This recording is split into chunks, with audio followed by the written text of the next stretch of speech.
Filfla, gżira ċkejkna.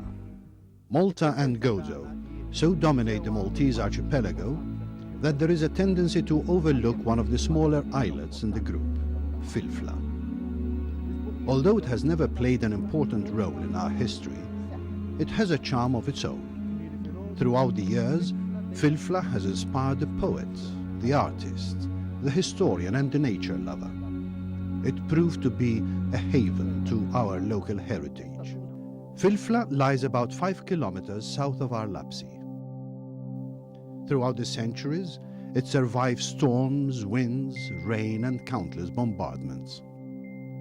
According to studies by Stanley and Robert Farrugia Randon, till now, nobody knows whether Filfla was privately or government owned. The only concrete evidence is a document showing that the island was part of the property owned by the Noto family.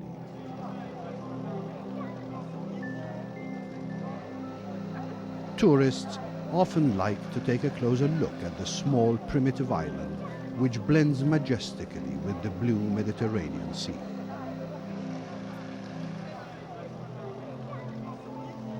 Even from our Lapsi, the islet catches your eye as it floats on the bluest of seas. Although it appears small, when seen from afar, Filfla is very interesting at close quarters.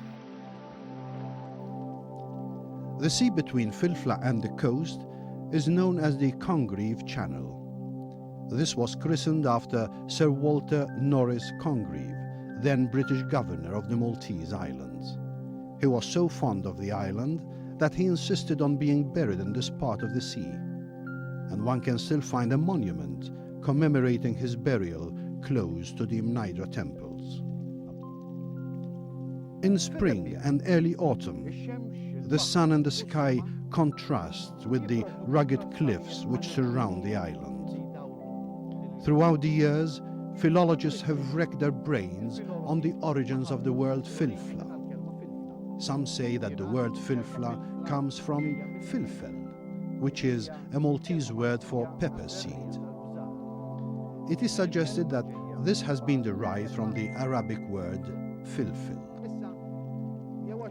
Now it could have been that the name was given because a lot of pepper shrubs once grew on the island, or because Filfla has the shape of a pepper grain. It goes without saying that these are only theories and speculations.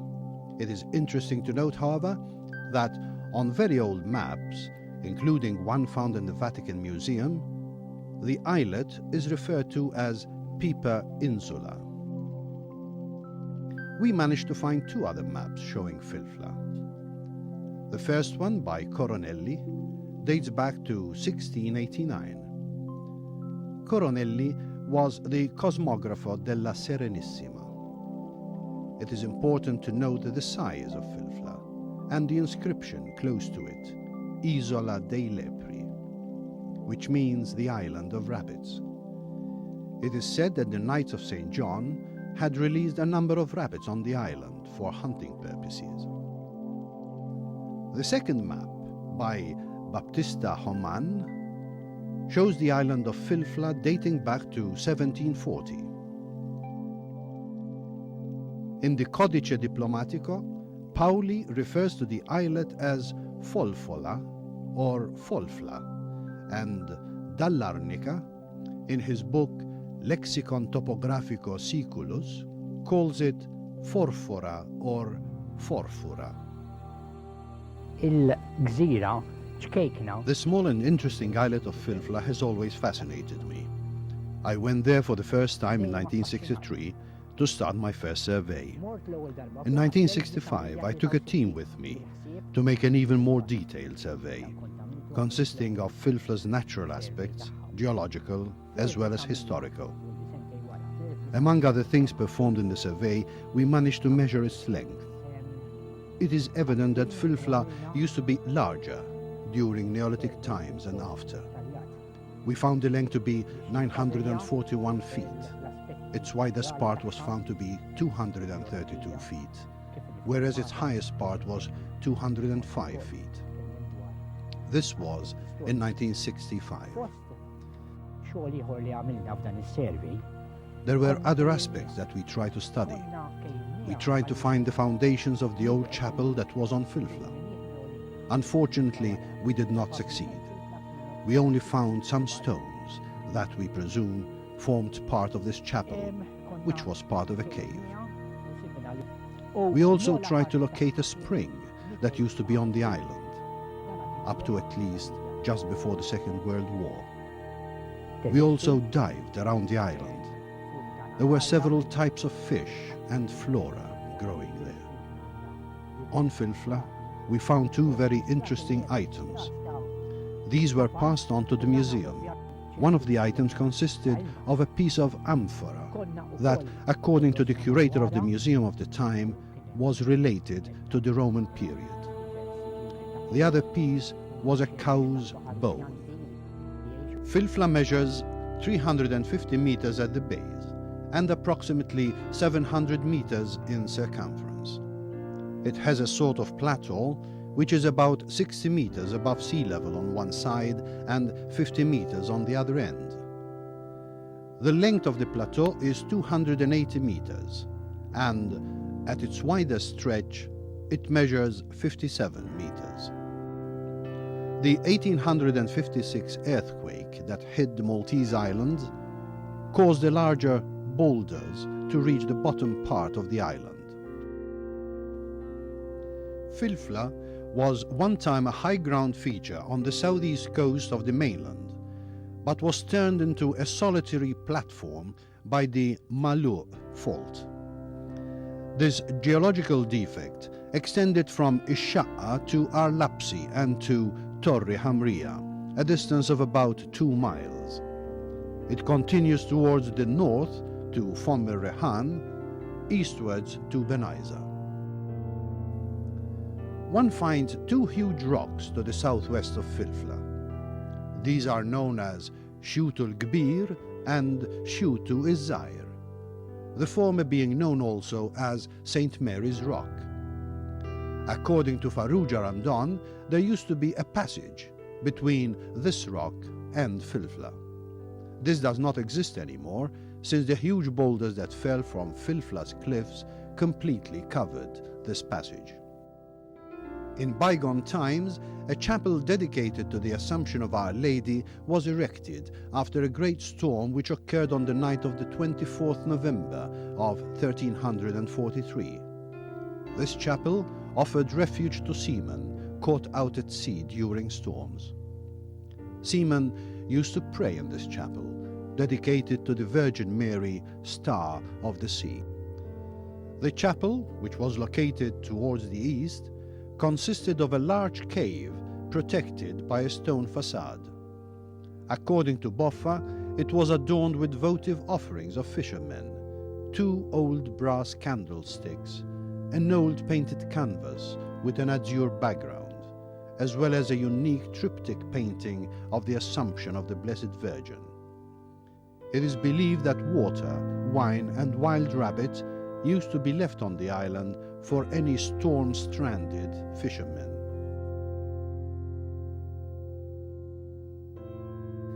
The painting is now at St. Catherine's Parish Church in Zurich. This was removed from the picturesque chapel in Bubara. In 1575, Monsignor Pietro Dusina, a church dignitary who paid an apostolic visit to Malta, gave clear instructions to remove this painting as well as other furnishings from the Church of St. Catherine and to transfer them to the Chapel of St. Leo in Bubara.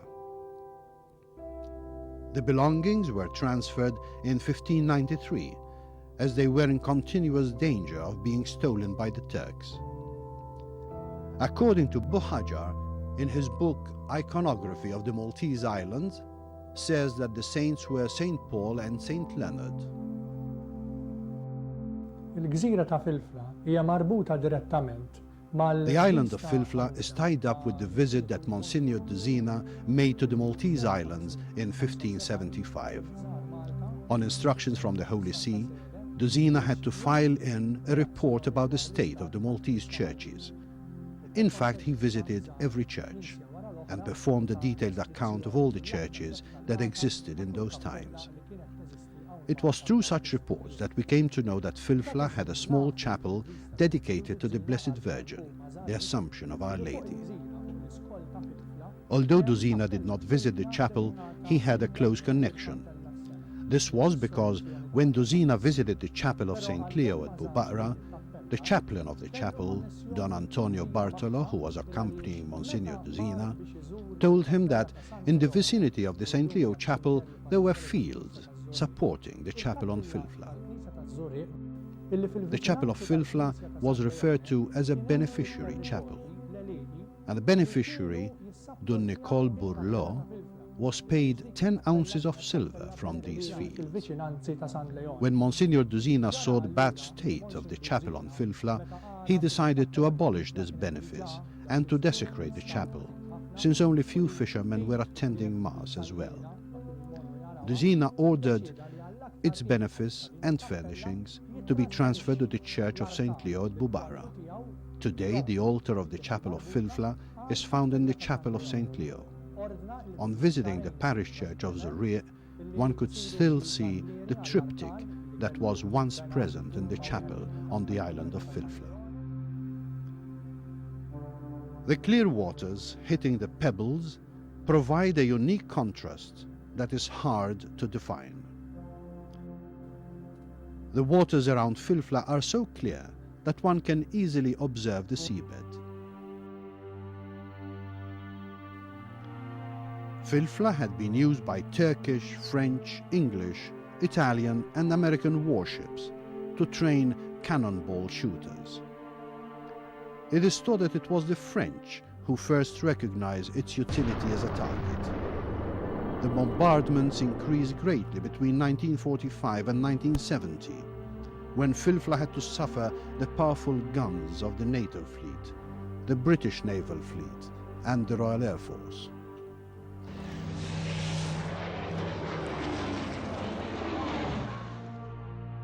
These bombardments are responsible for the many boulders which surround the plateau. The Maltese government decided to clean up the island, and this provided a new image to Filfla. But the damage had already been done. Some of the bombs aimed at Filfla weighed up to 1,000 pounds. The most common bombs were torpedoes and rocket heads. The first survey was performed by the Armed Forces of Malta in August of 1979. In that period, the Maltese government had negotiations with the British government to clean up the island, but nothing was done. The second survey took place in October of 1984. Due to bad weather, this lasted for more than a month. Several photographs were taken during this survey. When the Armed Forces of Malta investigated the upper part of the island, they found several exploded bombs and shrapnels. One cannot say the same thing for the underwater region close to the island. A number of bombs still remain covered by boulders, and sometimes people use their contents for the fireworks of their village feast. The site was declared a nature reserve in 1988. In the book written by Charles Boffa, The Islands of Comino and Filfla, he refers to two interesting items. These are part of the neck with handle of a flat-based amphora that was not more than 60 centimeters high. A bone of a cow or bull was also found on Filfla. The material under review could be looked upon as an indication that in ancient times Filfla may have been visited, if not inhabited, by people.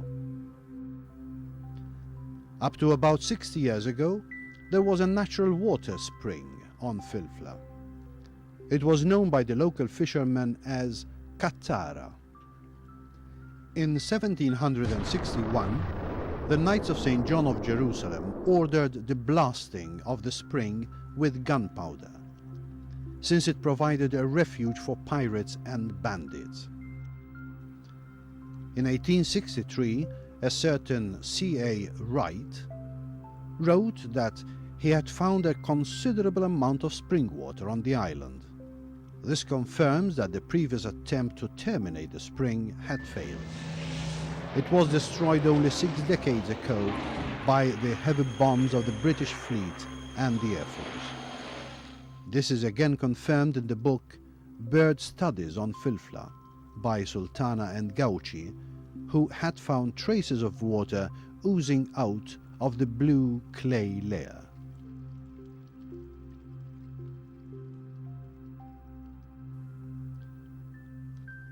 Although in its present state the island seems uninhabitable, Charles Boffin narrates that a certain Gianni Attard, together with his family, isolated himself on the islet during the plague which infested our island in 1813 and 1814. In a letter which he sent to a member of his family, Salvatore Attard, he asked him to purchase goats, poultry, salt, flour and other foodstuffs to enable him and his family to remain on the island for as long as possible. The letter, which is dated 7 August 1813, was written more than a year before the mainland was declared free from the plague, and so it is assumed that Gianni Attard spent quite some time living on the island. In his book Blitzed but Not Beaten, Vella wrote that in 1941 plans were being worked out in Sicily for the invasion of Malta. Carmelo Borg Pisani, a Maltese with strong pro-Italian sentiments, was selected by the Italians to report on the food situation, on the morale of the people, as well as on the state of defense of Malta. He was also instructed to investigate if Filfla carried a radio station. This shows that Filfla served more as a military asset rather than anything else. There is a layer of the blue clay extending throughout the whole length of the island. The upper coralline limestone is very hard, but the underlying blue clay is continuously being eaten up by the rough blue waves of the sea. Filfla has served as a military target for many years. According to information available at the Works Department, in the years between 1896 and 1958, the islet diminished in size from 1,080 yards to 1,000 yards. This aerial photograph, taken by Maurice McAuliffe in 1973, shows how Filfla has changed. In 1970, the Malta Ornithological Society, the Natural History Society, and the Zurich Civic Committee pleaded to the Council of Europe for the bombardments to stop. A letter written by Joe Sultana in the name of the Malta Ornithological Society in the beginning of 1971 had a negative reply from the British Admiral. However, this plea was heard later on in the year, and the bombardments were stopped to the sheer joy of all those concerned. A parliamentary act was read and approved on the 10th of May of 1988 to recognize Filfla as a nature reserve. This act prohibits the killing, trapping, capturing, as well as picking and hunting of any fauna or flora, with fines and/or a short-term imprisonment. Considering the limited amount of soil on this rocky terrain, one cannot expect to find a rich flora. Although there are no trees, the island does not lose any of its charm.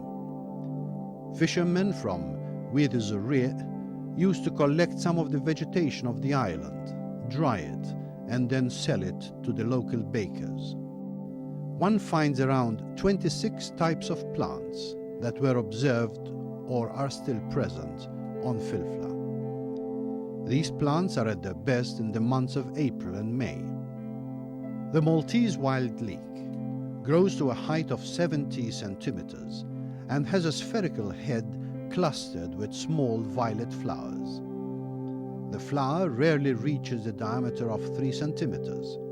This plant is considered to be endemic. Filfla is important as it harbors a larger leek. It grows to a height of 2 meters, with a spherical head reaching a diameter of 10 centimeters. One also finds the fumatory. This plant has a weak stem structure. Its leaves are smooth, while its flowers are pink with a violet tip at the end.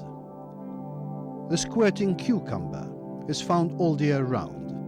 The oval fruit of this plant is covered by bristles. When ripe, the fruit spits out its seeds, providing an irritant odor that is harmful to the eyes. The spiny caper is the most common. This perennial plant, with its rounded leaves, has white flowers with a number of violet stems. The caper blooms in the summer. Another plant that grows in all environments is the bird's foot trefoil. This annual plant blossoms mostly in spring. The pod is edible. The sweet Alison is a perennial plant. It has small greyish leaves with small white flowers. This plant blossoms from autumn till midsummer. The shrubby and twiggy glasswort has fine flowers that are hardly seen. The branches are divided into parts and are in fact leaves that cover the branches. Upon maturing and producing its fruit, the glasswort becomes reddish in color. The leaves of the wild carrot are fine and are usually compared to Maltese lace. The white flowers, sometimes also pink, take the shape of an umbrella. The wild carrot blossoms in spring. The wild artichoke or cardoon is perennial. Its leaves are big and thorny. This plant blossoms mostly in the beginning of the summer, and the flowery part is bluish to violet in color and attracts several insects. The Mediterranean catchfly is an annual type of plant as well. Its leaves are woolly and its petals have a strong pink color. The plant sepals yield into a cylindrical shape with violet linings. The golden samphire has thick but narrow leaves. This plant blossoms in summer and in autumn. The Bermuda grass is a perennial plant.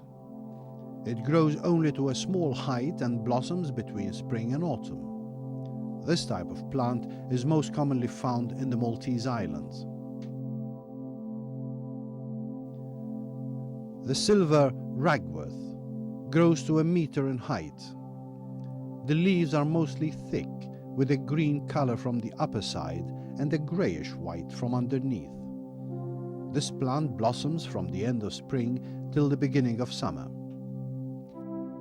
The lentisk mastic tree is a small tree that grows all the year round. Its leaves have a very particular smell. The plant blossoms from winter till the beginning of spring. No particular use of the plant has ever been recorded in Malta. In other Mediterranean regions, however, the fruit oil was used to light lanterns, and the fruit was eaten to freshen up one's breath. The three-lobed clary is perennial and herbaceous. Most of the leaves are found around the base of the plant. This plant blossoms from autumn till spring. The three-lobed clary was lately observed to decrease on Filfla. The large fleabane has sticky, aromatic leaves. The plant blossoms mainly from summer till autumn. One notices also a number of lichens, which consist of fungi and algae. The Xanthoria is flat and is easily recognizable due to its orange or greenish-orange color. The Xanthoria grows on rocky terrain as well as on twigs and tree branches. The isolation as well as particular conditions which nature imposes on the flora and fauna on Filfla enable the emergence of subspecies which may be endemic. The lizard of the Filfolensis family has a darker bronze color with tiny bright green and blue spots. It is the largest of the 4 species of lizard found on the Maltese islands. Many believe that the Filfla lizard has 2 tails, but this is not exactly true. Occasionally, a lizard is found to have its normal tail in addition to a part of another tail. When the lizard is hit by something, it tends to shed off its tail. 2 very rare species of land snails are also found on Filfla. The Lampedusa gattoi is endemic, and the Trochoidea pyramidata despoti is also endemic and is still found on Filfla. The despoti was discovered by Giuseppe Despot, one of Malta's greatest zoologists, renowned both locally and internationally. The island also supports a population of the endemic tenebrionid beetle, the Sapterana militana, as well as the limpets, the Patella tarantina, which may measure well over 2 centimeters in diameter. Filfla also supports not less than 4 species of birds which breed there regularly. The most common is the storm petrel.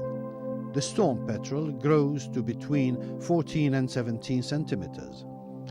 The bird was referred to as petrel after St. Peter, since the bird walks on the surface of the water. The wingspan varies from 36 to 39 centimeters.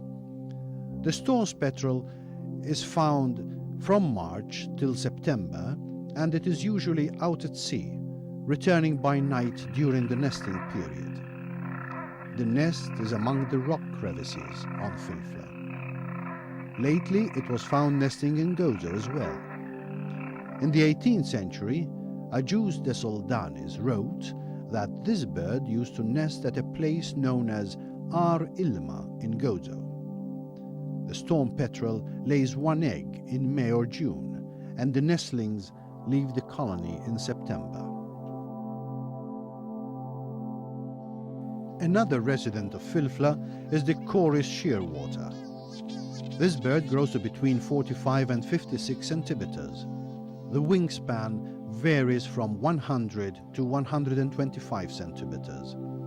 It is mostly seen between March and October and reaches land by night, spending most of its time out at sea, not far from the mainland. The Chorus shearwater lays 1 egg in May, and the young leave the colony in October. The Chorus shearwater has a clear, distinctive cry.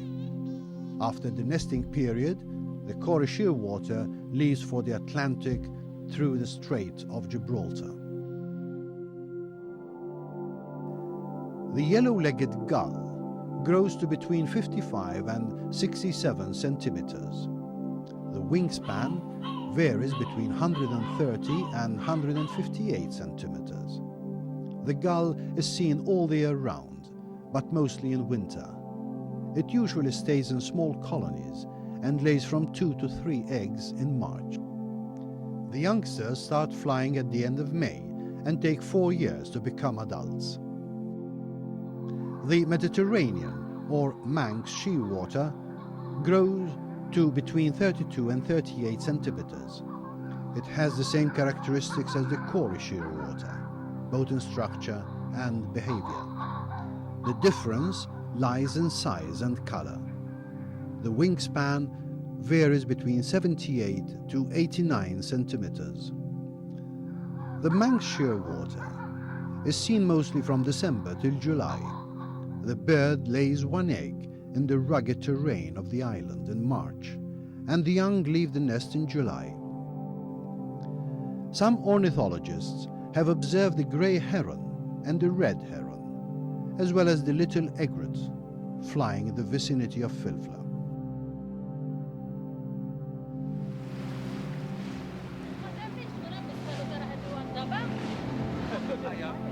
Fishermen from Zorre and Seguri all maintain that the waters around Filfla are excellent for fishing.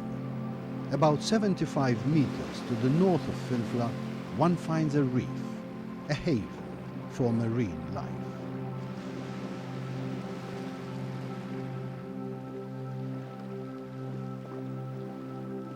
After obtaining the necessary permits, Alfred and Hilda Mifsud, as well as Chris Borsch Cardona, managed to provide us with underwater scenes of the reef close to Filfla.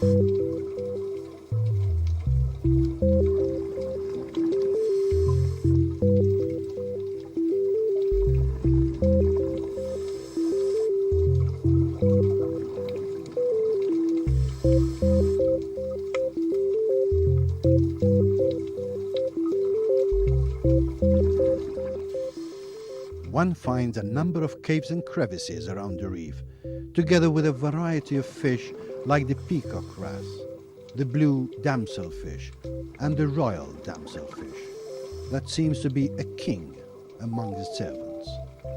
The damselfish is commonly found in rock crevices.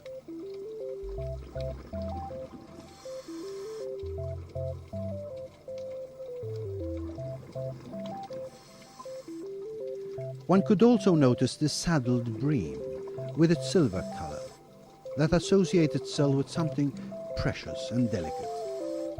The saddled bream is commonly found between rocks and algae, as well as in shoals in the open sea.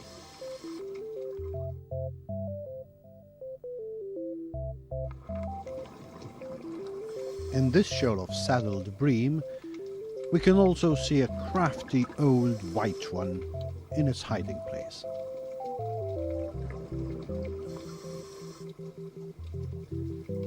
The single hermaphrodite painted comber is commonly found all the year round. Snails form part of the mollusk family. The word mollusk is derived from the Latin word mollis, which means tender, and mollusks are indeed tender. This is known as the hermit's crab. It quickly went into hiding as soon as it felt the camera's lights on it.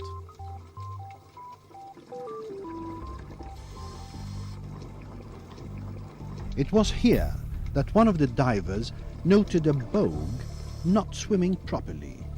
Was it chased and injured by a larger fish?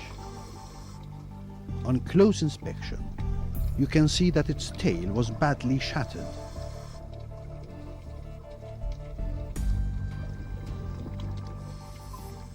The real answer was nearby. One could notice a cemetery of boguefish. Unfortunately, there are still some fishermen that still use explosives as a means of catching fish, thereby creating an ecological imbalance, destroying everything in sight. God's gift to humanity finds a quick way of destruction by mankind. This bogue, that is usually found in shoals, has fallen victim of the dogworm. The dogworm found a lot to feast upon around him. This dogworm is made up of a number of hairs that are irritant where touched. This is used as a defense mechanism against predators.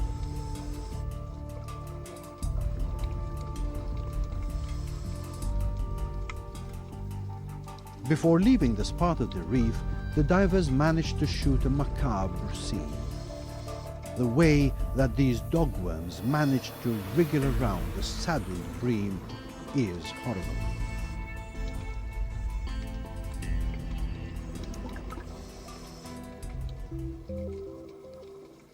The parrotfish was found nearby. This fish feeds on algae and small crustaceans. It has big scales compared to other fish. The male and female parrotfish have different colors. The male parrotfish is endowed with many colors, and the female is much less colorful.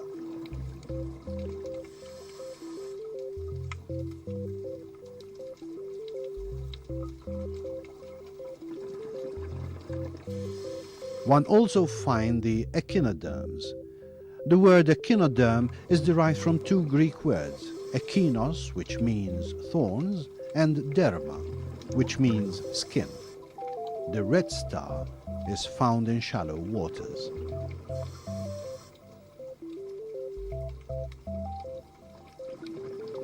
The sea flora is also evident. This type, known as polyps, is quite abundant. It grows to a length of 35 millimeters with a diameter of 8 millimeters.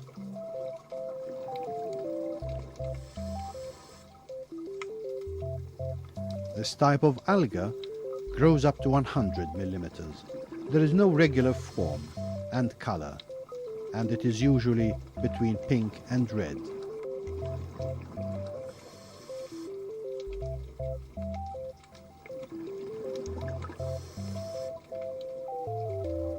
Fishermen say that in the vicinity of Filfla there used to grow a special type of sponge that was the main attraction for many divers. This type of sponge was not found in the shallow waters. However, one cannot exclude that it could be found in much deeper waters.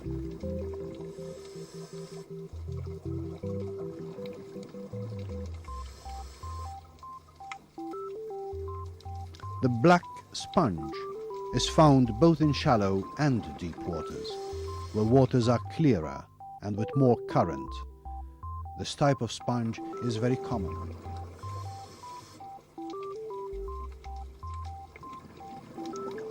The blue damselfish is abundantly found in the Maltese Sea. The damselfish stays in shoals near the coast and ventures into waters even up to 20 meters deep. The blenny is usually found in deep crevices of sandy and algae areas, deep even up to 50 meters.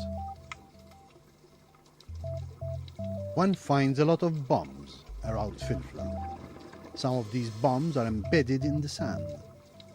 Others are embedded in a layer of clay, while others are covered with flora and are hardly recognizable.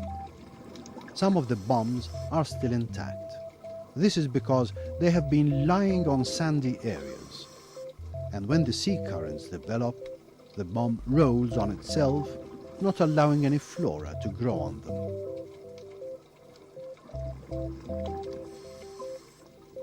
This species is known as plankton. It is made up of a number of small transparent microorganisms. This type of species does not have the necessary mechanism to propel itself. It is generally found in waters between 80 to 180 meters deep. This plankton grows to a length of 100 millimeters and is cylindrical in shape. We were very lucky that our divers met this type of plankton. According to A.C. Campbell's Mediterranean Sea, only 10 species were recorded in the Mediterranean Sea.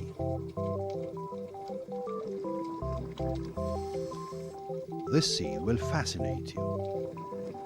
The divers managed to meet a large number of Alice shads that resembled a cloud beneath the sea.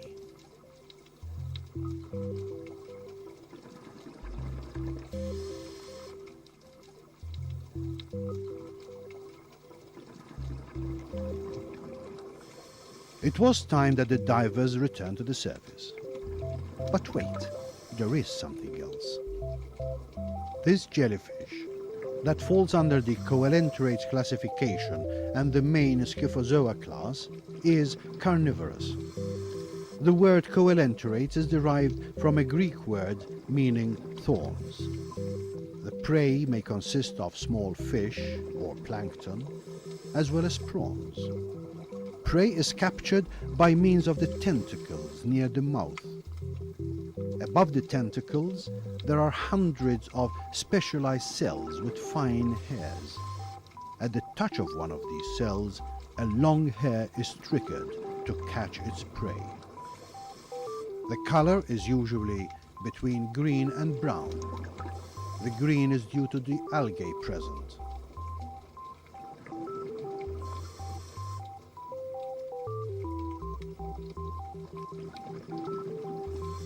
In the background, one can see the reflection of the cliffs of Filfla.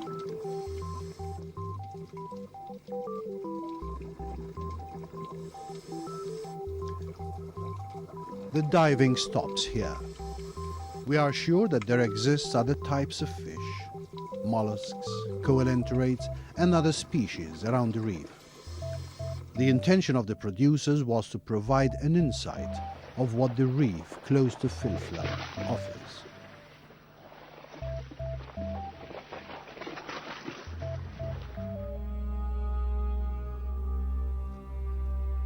Serenely, softly sounds the name of Filfla, most of the time basking in the sun, lovely in spring, scorched in summer, at times hiding in the mist of the foamy wintry sea. Slowly, the sun's radiance fades and the afterglow becomes another memory. The twinkling star of twilight looks down on a changing scene. The sea turns dark and shrouds the island in lonely solitude.